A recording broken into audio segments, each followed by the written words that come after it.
I think we might make a start. Welcome to this, the second in a series of webinars around navigating the open science policy in collaboration with the NHMRC, MRFF, and ACTA. So my name is Reid Williams. I'm from ARDC. I'm one of the project managers involved in our health and medical projects, and we'll talk about a bit about those later. I'm joined by a distinguished panel of presenters and panelists, Adrian, Burton, Reid, Kate LeMay, Amy, Claire, and Janelle Bowden, who I'll introduce properly shortly. But firstly, I'd just to start by acknowledging and celebrating the first Australians on whose traditional lands we're meeting today and pay our respect to their elders past and present. I have the privilege of living and working on Kaurna land on the Adelaide Plains, and acknowledge that you're obviously all around the country in different places. And if you would like to tell us where you're meeting from and the traditional lands you're meeting from, please obviously put that into the chat. Feel free to do that. A couple of really brief housekeeping things. We are recording this session. It'll be uploaded to the YouTube channel of ARDC, and we'll give you those links later. We encourage you to certainly turn on your video. Feel free to use Zoom reactions and comments and so on. The questions, the best way to pose a question during the seminar is to put it into the Q&A function. There is chat, you can use the chat as well, but if it's a question that you would like us to pay particular attention to towards the end, please put that in the Q&A panel.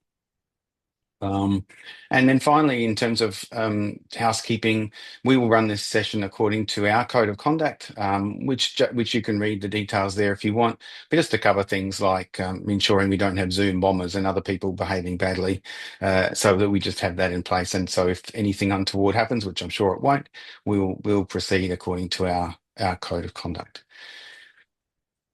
So as I said, this is the second in a series of 3 webinars around really triggered by the recent updated NHMRC and MRFF Open Science Policy, today with a particular focus on how that relates to clinical trials.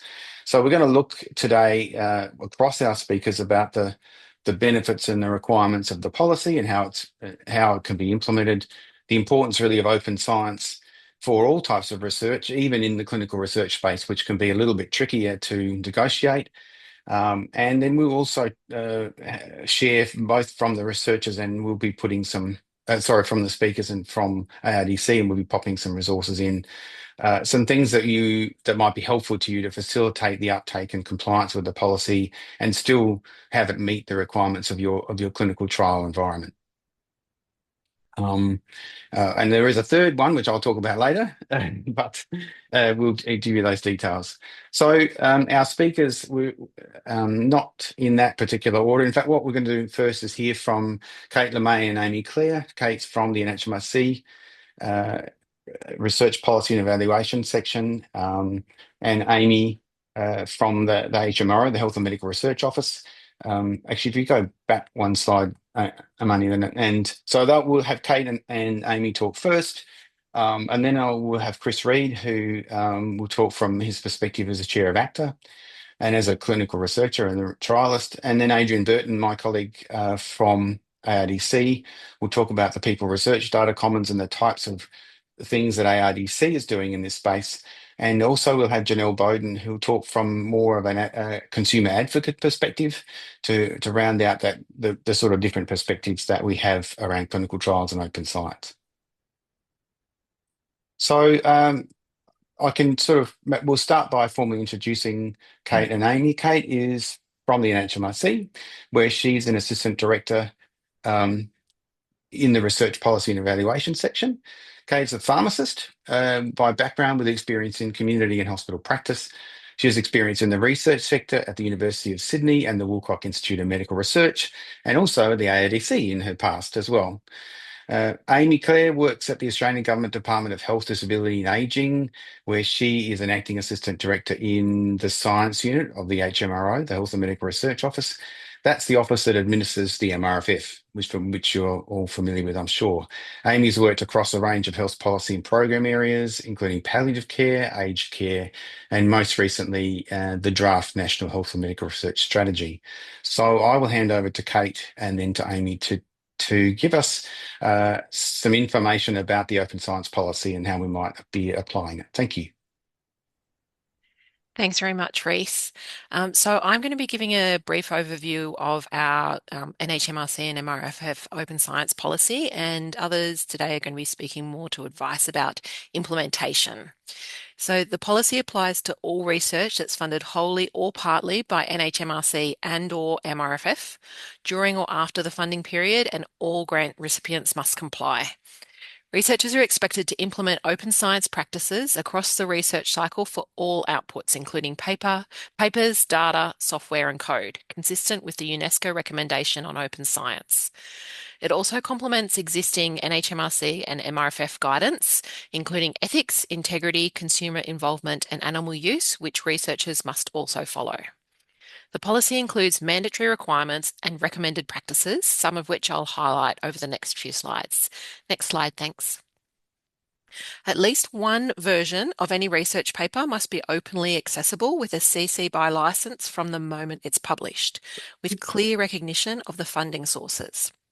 Researchers are expected to take reasonable steps to share research data and metadata using an as open as possible, as closed as necessary approach, in alignment with the fair and care principles.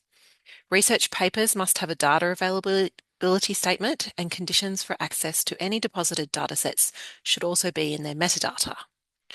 For research involving Aboriginal and Torres Strait Islander people and communities, researchers must take actions that consider ownership, management, use of, access to, and distribution of research results and outputs, and recognise and protect Indigenous cultural and intellectual property. Next slide, please. So for recommended practices, administering organisations are strongly encouraged to have open science policies and recognise open science in recruitment and promotion. NHMRC is progressing recognition and rewarding of open science practices through its action plan for responsible research assessment. The policy encourages researchers to plan for openness from the start of projects, to publish negative results as well as positive ones, to pre-register research involving pre-planned hypothesis testing, to make research software and code available for others to use and build upon, and to use appropriate open licenses for all research outputs. Aligned with NHMRC's Persistent Identifiers Action Plan, the policy encourages the use of persistent identifiers, which will be covered in more detail in the next webinar that Reese will talk about. The open engagement of societal actors is encouraged through extended collaboration between scientists and societal actors beyond the scientific community. Next slide, please. Clinical trials have a special consideration in the policy, with mandatory registration in the Australia and New Zealand Clinical Trials Registry or equivalent before recruitment of the first participant. This also includes an expectation of regular updates of trial amendments and publication of outcomes at the conclusion of the trial, consistent with standard best practice. The trial registration ID must be provided in reports to the funders. The policy encourages the use of core outcome sets for clinical trials, such as those described by the Core Outcome Measures in Effectiveness Trials Initiative, and the sharing of other clinical trial materials, such as protocols, lay summaries, and summary results on the clinical trial registry. Timely sharing of results from clinical trials is expected and may be an open access research paper and/or reporting summary results in a clinical trial registry.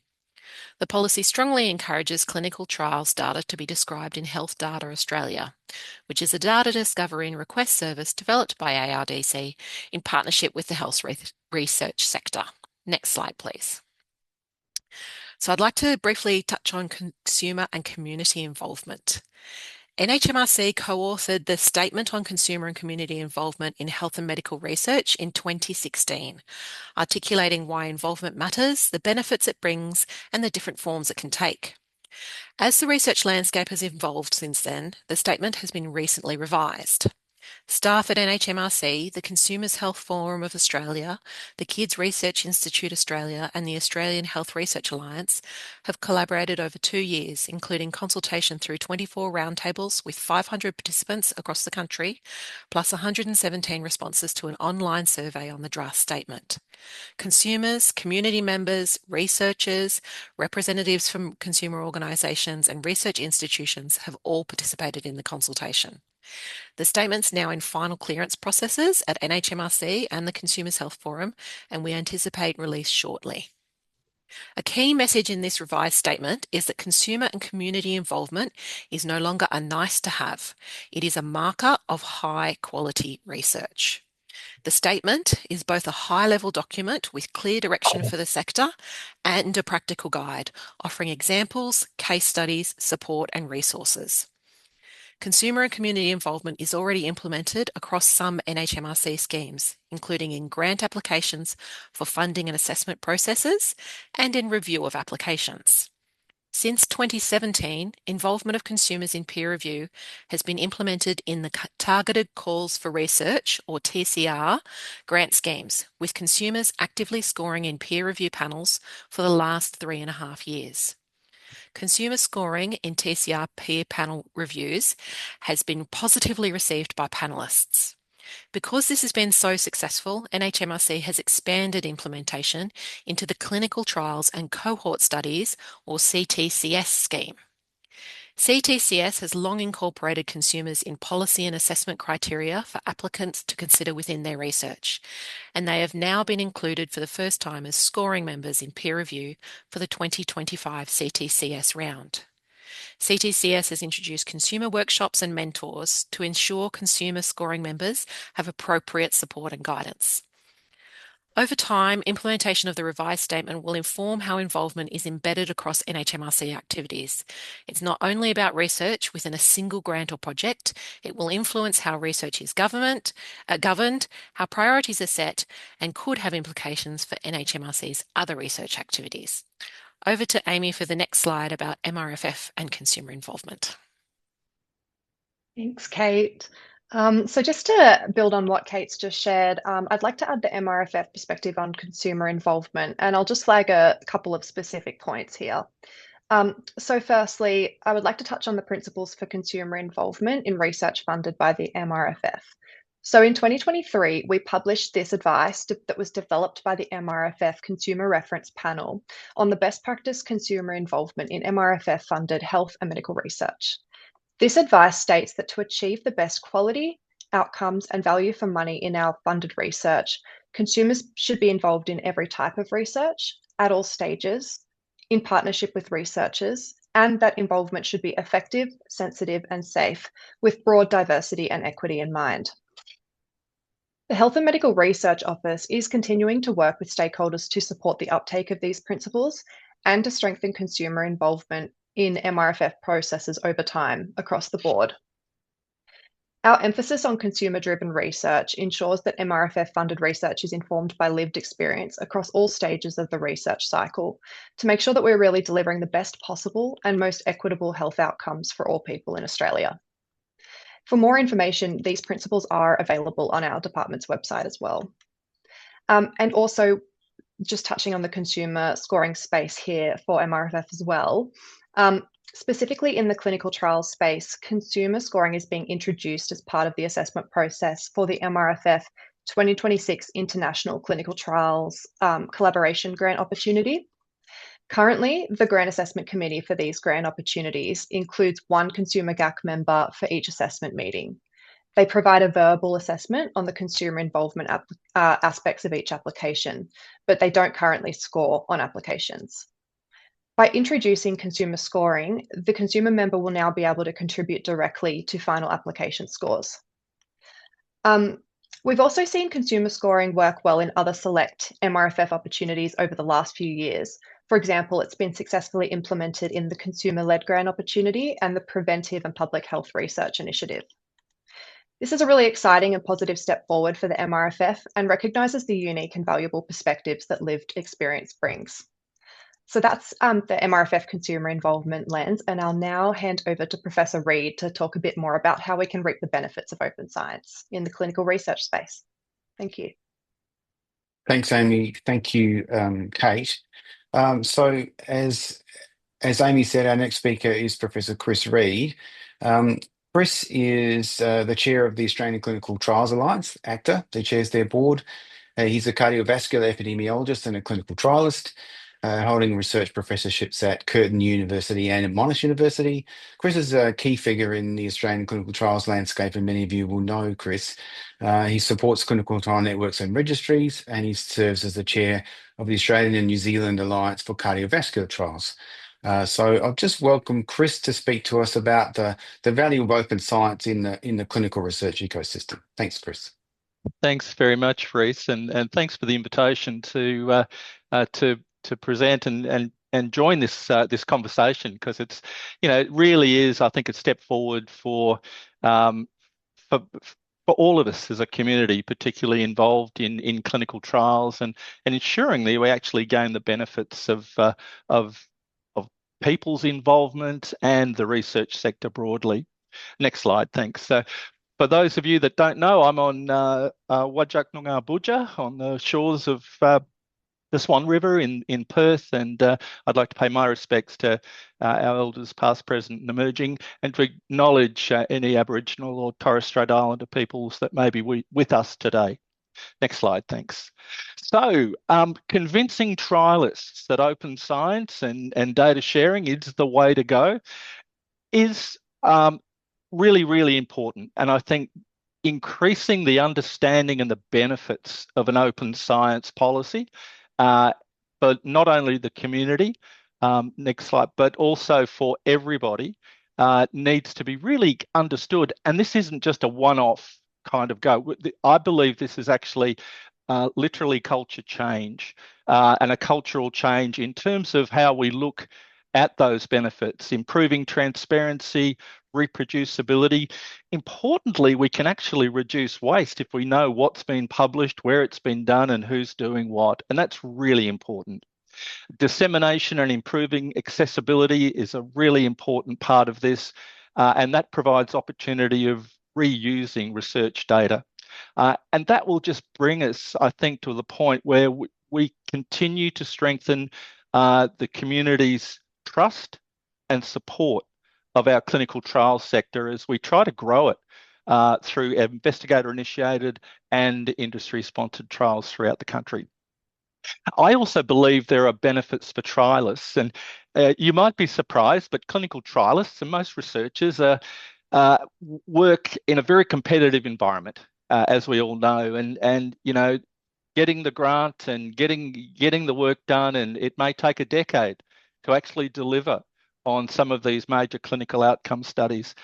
And as a result, trialists sort of now thinking, oh, okay, I've done 10 years worth of my work, and I'm published my paper, and now there's a policy which says we need to have open science, and I need to make that data available for sharing. That is kind of a cultural change and a shift for many people. I think we need to recognise that. So importantly, we need to identify what's in it, what's the best value and why should trialists get heavily involved in this? Well, clearly it can assist in their reporting and demonstrating their research achievement. That's important. It supports their track record and demonstrated success in delivery of trials. Success begets success.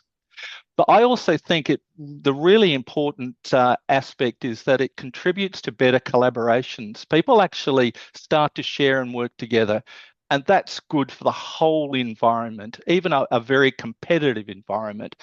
These benefits for those involved in undertaking clinical trials need to be highlighted and really need to be promoted. Next slide, please. There are some risks, and I will point you to some work done by CTIQ and ARDC on a toolkit for how to share data. And I think it's important to acknowledge risks, and risks often relate to identification, access to privacy, but there are really well-controlled mechanisms and strategies that can help manage risk. So when we're talking with trialists, when we're working with our sector, I think the really important it's to acknowledge risks and benefits, but really to emphasise the pluses in an open science policy clearly outweigh what may be considered as risks. Next slide, please. So the onus, and I think an important when you go through the policy, and thanks Kate and Amy for that introduction.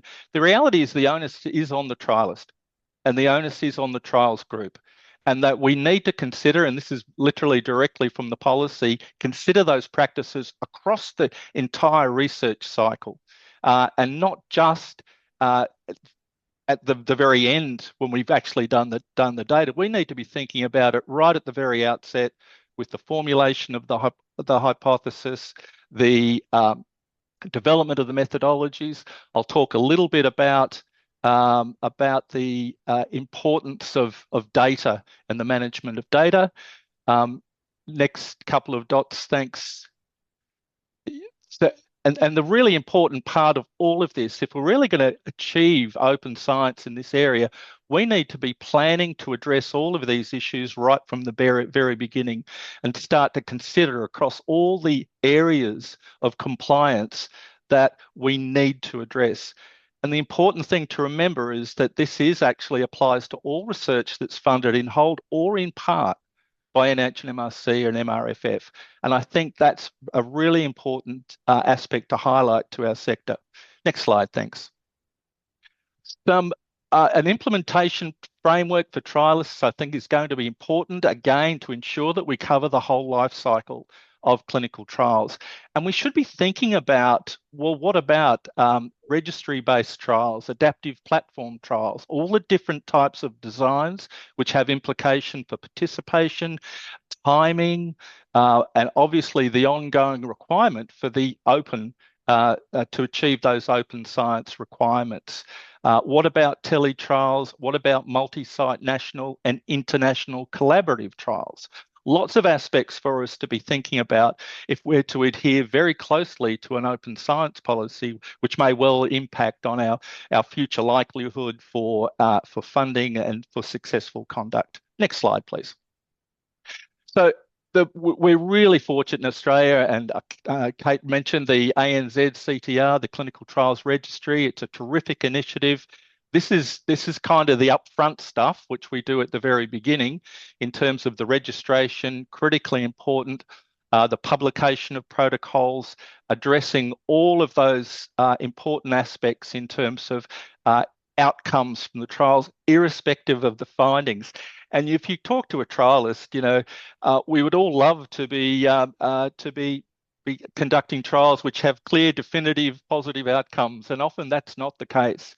And I know there's a lot of work going on with journal editors about the importance of publishing neutral or negative trials, and making sure that they are well and truly identified in the community and are recognised for the work that's actually been done in providing those results, and also linking those results to other registry entities. Next slide, thanks. The culture, I really think it's an important concept about developing a culture for maximising the use of clinical trial data and the importance of starting at the outset. And that involves making sure that when we're consenting patients to clinical trials, that we're considering, well, what's going to happen at the end of this? What about the use of that data? And again, some terrific work with HASANDA, ACTA, CTIQ, a number of the stakeholders, really working with ethics committees, working with the sector on ensuring that we're going to be able to achieve those compliance requirements from the outset. And so this really is thinking about the end game right as we're starting our design and implementation of our trials. Next slide, thanks.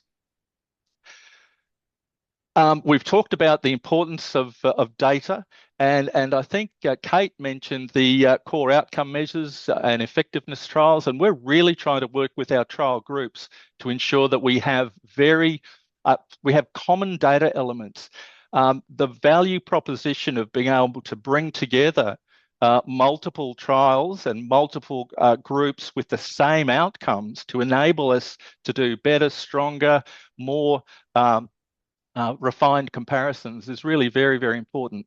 So those considerations of the operational aspects of the data being fair, and obviously the socio-cultural aspects of the data need to be well and truly considered at the outset for trialists. And again, we're working a lot with our trial sector on improving understanding and implementation of these principles.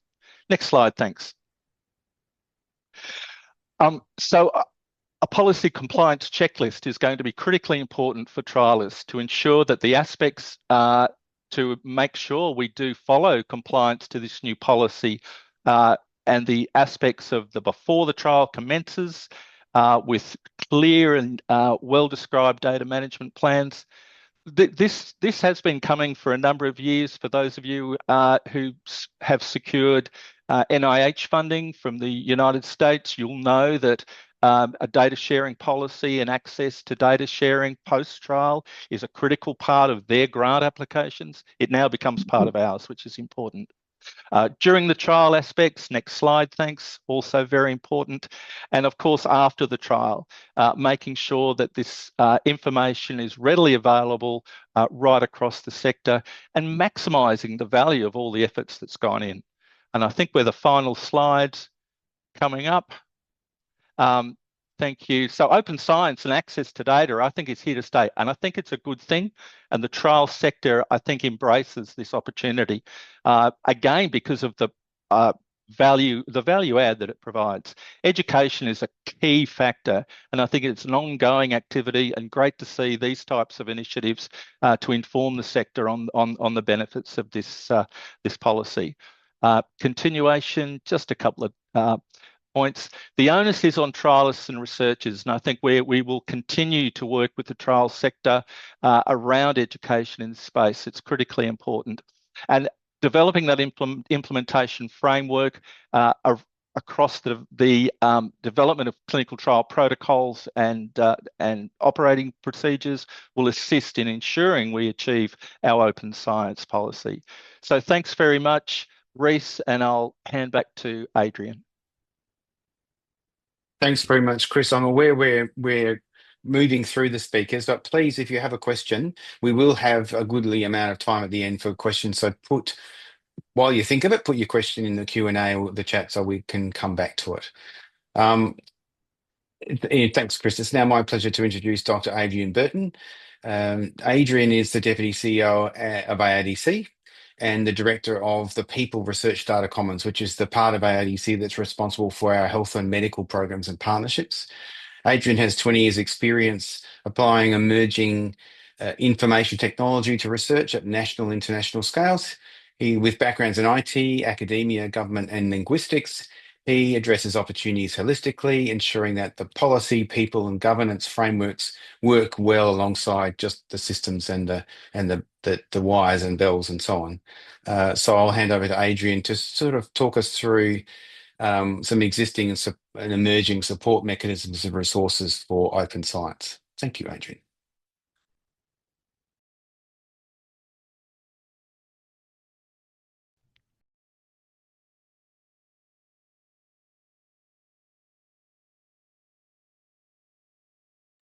I think I just muted myself, and to tell you that you were muted was a bit tricky.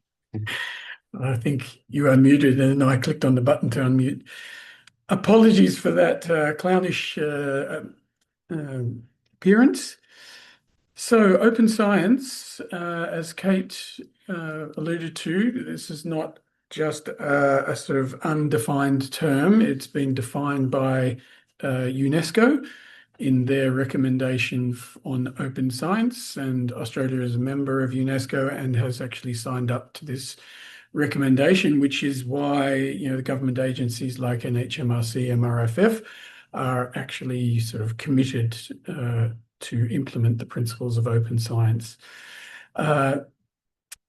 UNESCO identify open scientific knowledge, scientific infrastructures, open engagement with societal actors, and then open dialogue with other knowledge systems. And you can see the recommendations coming from MRFF and NHMRC fit into most of these categories.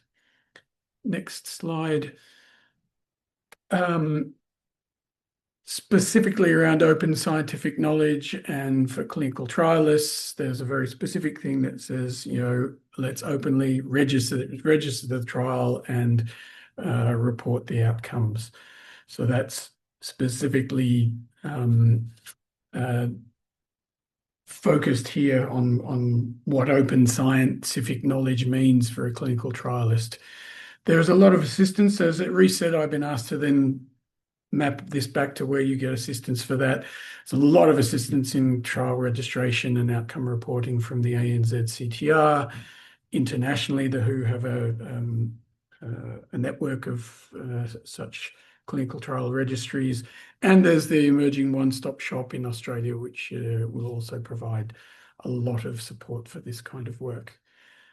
On the next slide, we really focus in on this area of open scientific knowledge, the green quadrant at the top there. The UNESCO identify publications, data, other educational resources, software code, and hardware as some of the components there. And so then if we have a look on the next slide of what this means within the NHMRC and MRFF policies, specifically on scientific publications, we heard from Kate there that there is a requirement for open access publishing. I won't go too much further into the details of that. There are 3 pathways. At last week's webinar, there was quite a good discussion of that. If you're interested, more details back on that recording.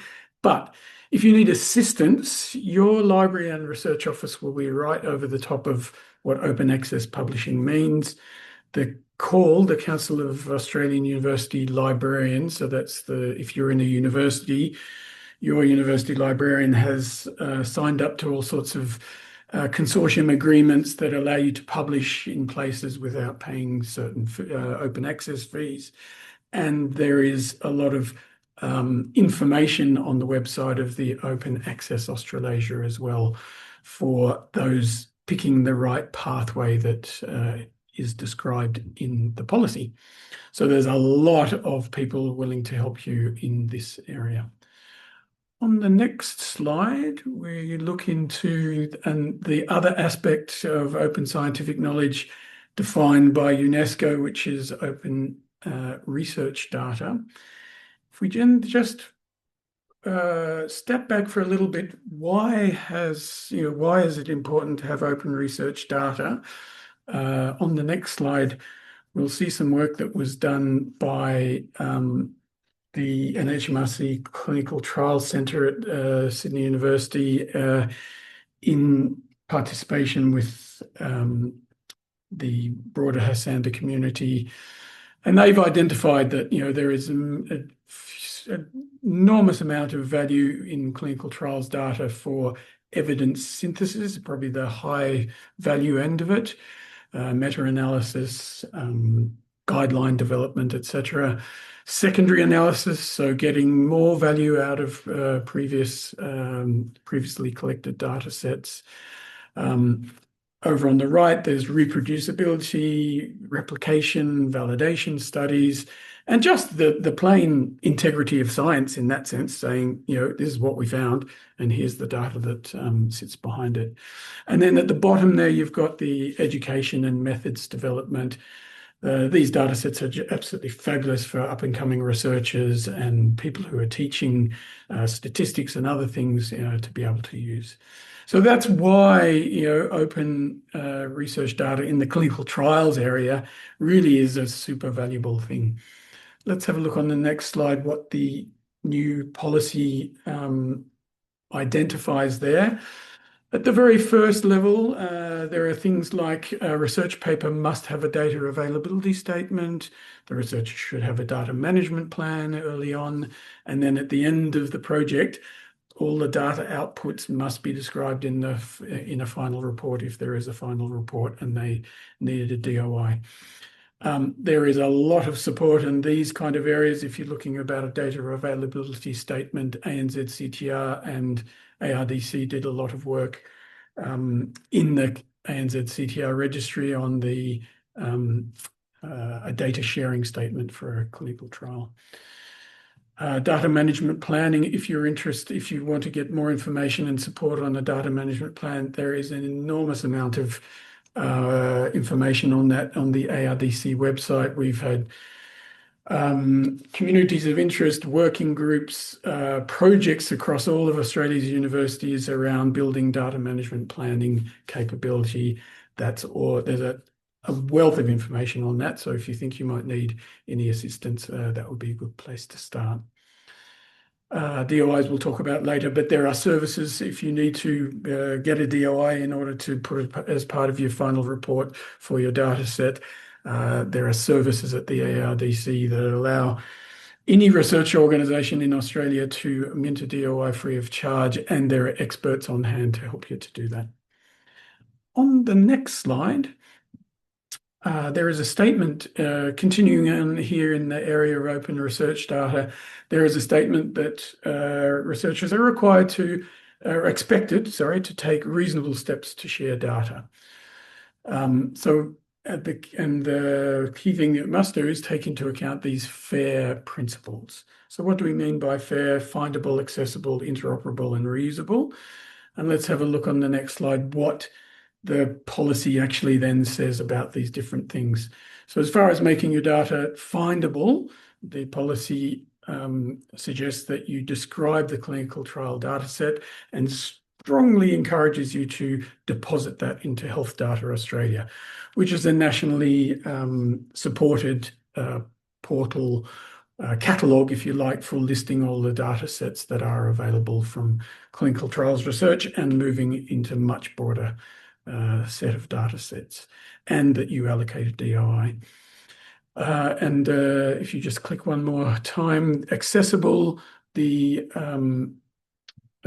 policies say that you should establish clear and documented governance structures, because there needs to be a pathway to request the data, and if someone does request it, you need to have some kind of a system for approving or not any requests. As far as interoperability of your data is concerned, the policy encourages us to optimize our collection practices, data collection practices, so that things like SNOMED or ICD 711 or CDISC, whatever the relevant data standards are, that you're thinking about them much earlier on as you're collecting the data, so that it will be useful for integrating with other data sets for the synthesis of evidence. And then reusable. The policy encourages us to confirm the scope of consent. So during the actual enlisting of participants in a clinical trial, at that point it is where the optimal time for getting consent for the reuse of the data. And we've already heard that there's a lot of work for support of all of these things done by, and I'll go into that a little bit later, CTIQ. I've got a templated consent form that you can use. On the next slide, in the last sort of data, so all of that, the previous stuff was just about making your data sort of available and findable. There's nothing about you in this policy about requiring you to share it, but now the policy makes it all ready, to be used.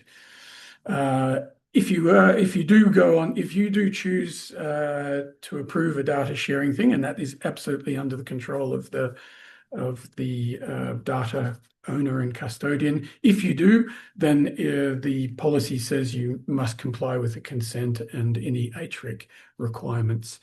We should also refer to the 5 Safes framework. There is a lot of materials that have already been provided by CTIQ around data sharing framework. There's a fabulous document there. There's the standard consent template if you to use there, and then they've even done some training and work with the HREX in Australia about how they would approach data sharing requests. So a lot of support there has been done with the community. On the next slide, to sort of move towards the end here, the policy also looks at open software and code. Software is a research output and therefore must be reported in the final reports as well. There's mention of protocols and methods being described, as well as data dictionaries and things like that. Again, in Health Data Australia, it's possible to share all of those ancillary resources. If you need any specific help on software, there is a mountain of information on the ARDC website, as well as communities of practice and other things for software. Let's keep moving. I think this is coming to the end here. So I've talked a lot about getting support through the ARDC. The formal partnership here is called ASANDA. It's been a 5-year partnership with investment from ACTA nodes, ARA nodes, with extensive consultation, and that is what has designed the national catalogue for clinical trials datasets, Health Data Australia. Should we just keep skipping through the slides here? The contributors here, I will pause here. There are 2 national ACTA nodes that are part of the ASANDA network. The Mental Health and the Cancer Cooperative Trials Group are official nodes of this network. And the other part of it is made up of ARA nodes. So the organisations like MAC in Melbourne and Sydney Health Partners in Sydney, but across all the different states in Australia. And so there's a good coverage. These are the nodes here who have been building up capability, support, systems and processes for managing data from clinical trials. And it's quite an extensive network that you can tap into. On our last slide, I believe, the advisory group behind this network includes ACTA, ANZ, CTR, ARA, NHMRC, and they're the people who guided the establishment of this network of resources that you can now tap into, as well as the Health Data Australia. Just to flag here, this is an ongoing initiative. If you are trying to do open science in clinical trials, or just trying to do leading edge research with clinical trials, and you think there could be better support from national infrastructure like the ARDC, please contact ACTA or ARA, or contact us directly. If you think we need repositories or analytic platforms or whatever it is in order to help you to national support for your leading edge research and your open science. This is an ongoing partnership, and we are actively planning the next stages. I think that's it from me. Thank you, Adrian. And again, please, if there's a question that you have for Adrian, or that has sort of triggered something, please put those into the Q&A. And our final speaker is Dr. Janelle Bowden. And Janelle, as a consumer advocate, is going to bring a different but very important perspective to this. Janelle has an undergraduate degree in biotechnology, a PhD in immunology, and a couple of decades working in and around clinical trial operations. She founded Access CR in 2007 to improve awareness, access, and efficiency in clinical trials. And over the last decade in particular, that work has evolved into incorporate and advocate for and support consumer engagement in research and the broader therapeutic sector. And we've heard earlier Kate and Amy talk about the importance of that. Janelle believes that better, more relevant and implementable outcomes are achieved when all the stakeholders are involved in prioritising, designing, operationalising and disseminating research and making accessible and implementing the outcomes, which is exactly the sorts of thing that fits well with a meaningful engagement of consumers in open science. So I'll hand over to Janelle. Hi, I think Reece, you were going to perhaps ask me a couple of questions, but Did you want I can me to also. ask you those? Did you have anything to say other than that, or just when we want to just head into the question and that will trigger the discussion? Yeah, no, I think Yeah, I think we sure. agreed we were just going to ask some questions. Yeah, so the critical question is, we've heard about the benefits of open science policy to Chris made the case it's very important for clinical researchers, but what about the benefit to consumers? Is open science generally beneficial to consumers? Yeah, look, absolutely, it's beneficial on in a number of ways.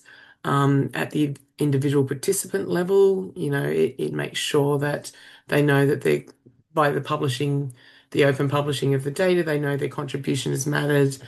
By the data sharing, that their impact is being maximized. They know what worked for their own health, which is important for safety, provided, of course, they know what treatment arm they got, which is not always the case.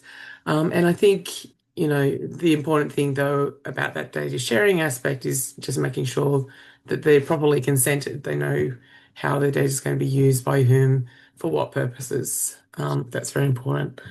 I think at the general patient level, access to information such as papers really helps with their horizon scanning for their own treatments. It can affect their treatment decisions.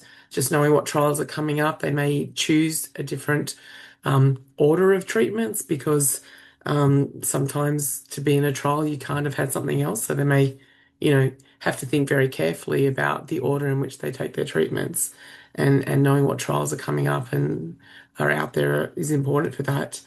And subsequently, for patient communities themselves who are doing horizon scannings for their communities, to understand diagnosis, care, treatment, supportive plans,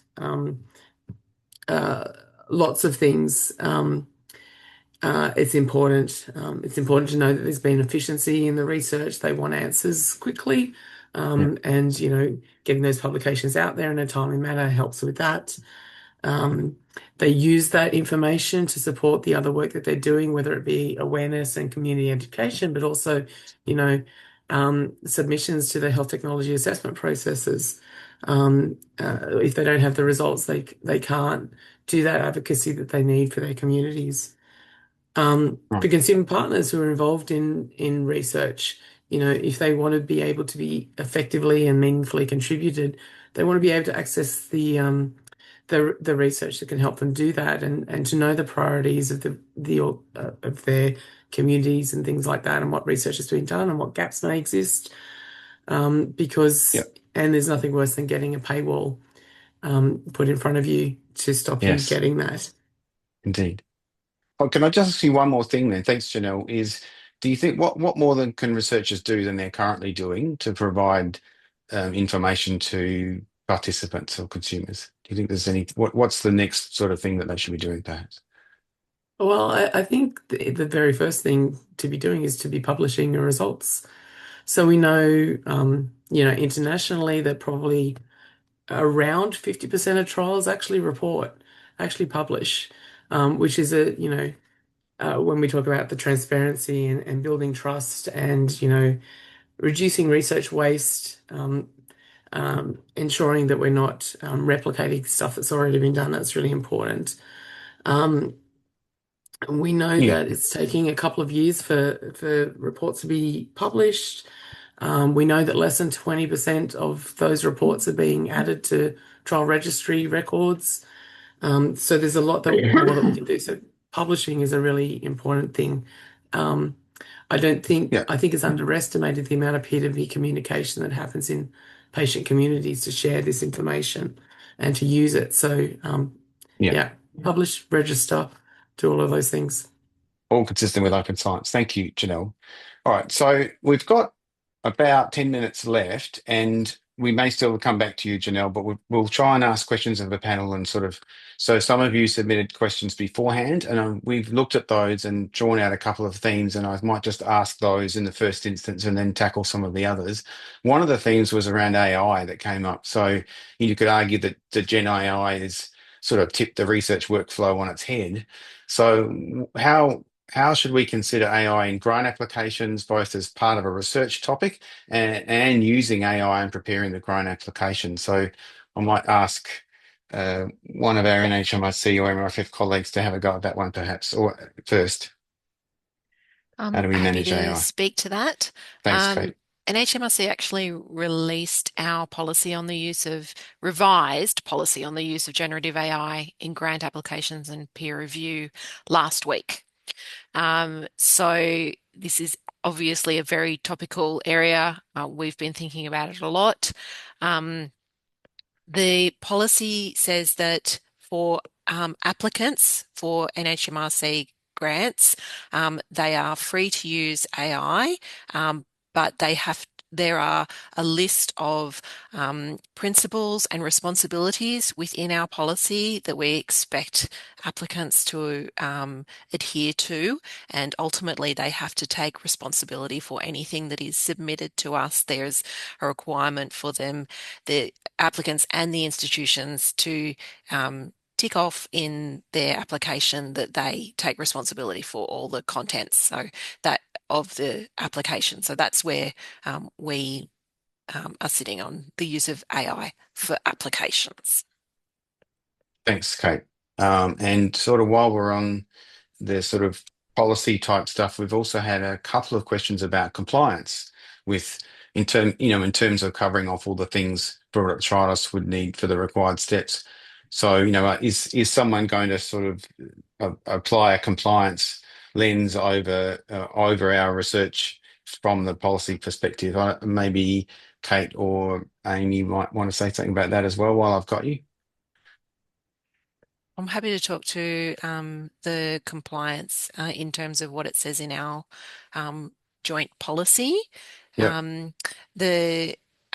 It's under section 1.4 about monitoring, and the initial approach about monitoring and compliance from our perspective is that we'll be looking at institutional support for researchers to comply with the NHMRC and MRFF policy. And in terms of things like, do they have policies? As I mentioned earlier, we encourage all administering institutions to have an open science policy, and what sort of assistance and infrastructure are they providing for compliance with our policy. And then later on, we'll be looking at assessing compliance at an institutional level, perhaps with something along the lines of open bibliometric data.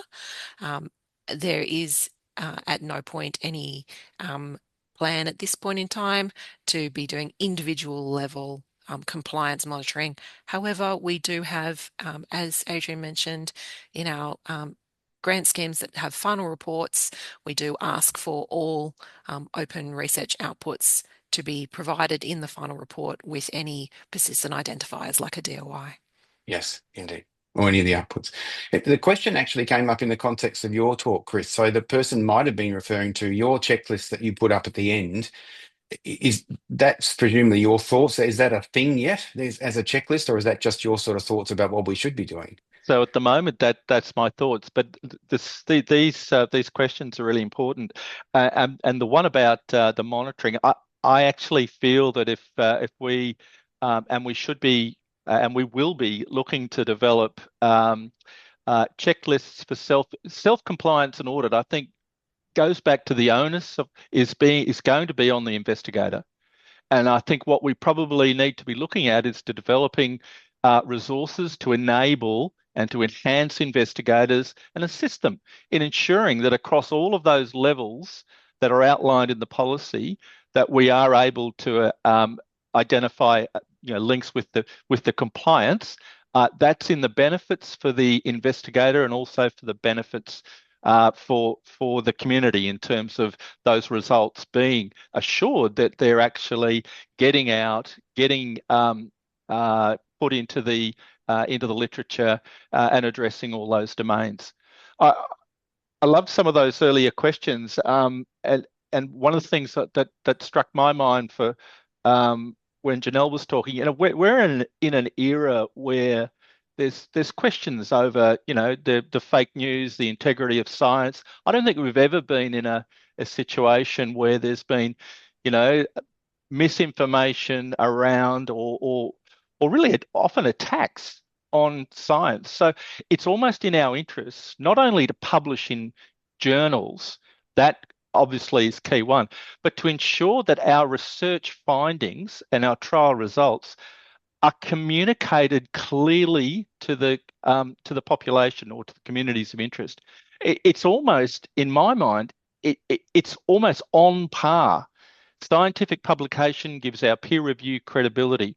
Once we've got that peer review credibility, the focus for me, I think, should be directed towards communicating that with the population, our communities, whether they be our trial participants, whether they be the community at large.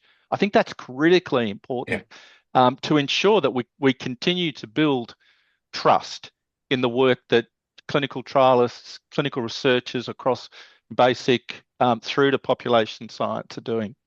Yeah. And interesting, in the world of AI, the AI question's a really good one as well. And it was great to see NHMRC's MRFF policy last week on AI. And there's so much, it's a tool also that's here to stay. We've got to use it. But I think for those of you that have gone straight to AI, you'll know that it's a refining option rather than a generating option. And I think there's, be good to see a bit of work, again, guidance and assistance to investigators to navigate. Indeed. Adrian, thank you, Chris. Yeah, great. Adrian. Yeah, I was just chipping in on the AI. I think Kate covered it off nicely in AI in applications. For AI in clinical trials research, I'll just step back one. That's why we put so much value on the data from trials, is that we're trying to get up a really good quality set of data that you could use some of these tools on, because it's great having AI, but if there's no good quality data on which to run it. So that's part of our proposal there. And then ARDC does have a separate sort of advanced analytics pathway, which we're developing, that sort of set of tools that researchers might be needing to use for different advanced analytics. It's not just LLMs and the new stuff, but any kind of advanced analytics in healthcare requires a lot of care, but there's quite a lot of support, and we'd be happy to work with ACTA in building that out so that our researchers are using the most advanced techniques. I think go on, Chris. Go on, please. Sorry, I was just going to say, ACTA and its next work program proposals have identified an AI in clinical trials working group. There's huge potential benefit, but much of it is yet really to be identified and managed in an appropriate way. So we'd look forward to that opportunity. Yeah. Thanks, Chris. And I'm just, Janelle, I've noticed those people, look at the chat, your comments, Janelle. I mean, really, it is about maintaining trust, and trust is one of those things where you build it up over a period of time. That only takes some poor behaviour by one or two people to then have it dashed back to square one again. So thank you for those comments. I'm aware that we are about to approach time, and I'll probably need to try and finish on time. I'll just respond to one on behalf of everybody. There's a couple of questions about consent. Can you get consent later? Bottom line is you can't get consent for data sharing later. You have to do it, as Chris described really well, right up the front. And so I would encourage you to look at some of those resources that CTIQ have provided around consent for data sharing.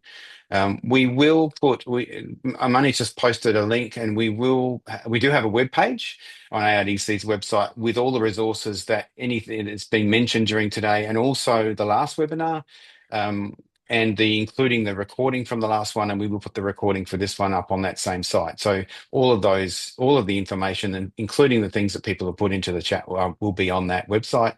Please go and look at that.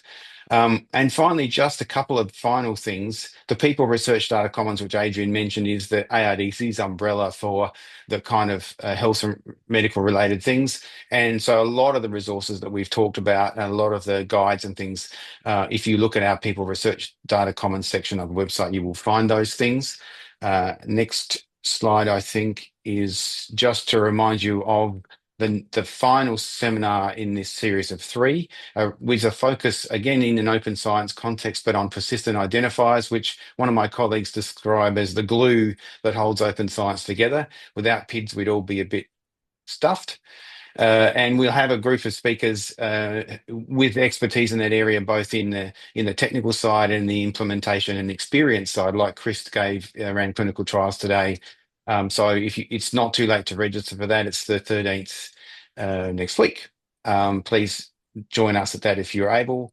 And finally, a couple of contact numbers, obviously our general contact number, but you can also contact the Hysanda team directly if you've got an Hysanda inquiry.